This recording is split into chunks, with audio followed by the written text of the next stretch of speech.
Barbarina, cos'hai? L'ho perduta, cugino. Cosa? Cosa? La spilla che mi diede il padron per recare a Susanna. A Susanna, la spilla? E così tenerella il mestiero già sai di far tutto sì ben quel che tu fai. Cos'è? Vuoi meco in collera? E non vedi che io scherzo? Osserva!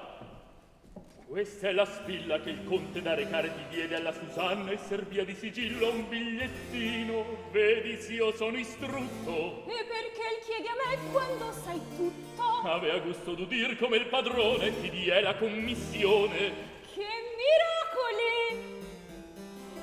Tieni, fanciulla, reca questa spilla alla bella Susanna e dille: questo è il sigillo del bene. Ah, dei pini! È ver che ne soggiunse, guarda che alcun non veda, ma tu già tacerai. Sicuramente! A te già niente preme. Oh, niente, niente! Addio mio bel cugino, moda Susanna, e poi da cherubino. Madre!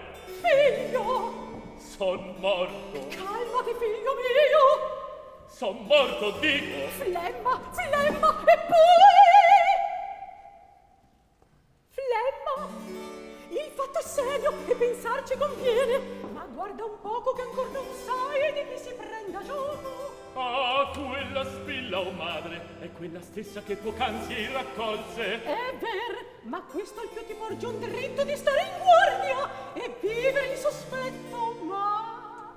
non sai se in effetto... All'erba dunque, il loco del congresso so dove è stabilito. Ma dove vai, figlio mio? A vendicar tutti i mariti, addio! Presto, avvertiam Susanna. Io la credo innocente, quella faccia, quell'aria di modestia, e caso ancora che la non fosse.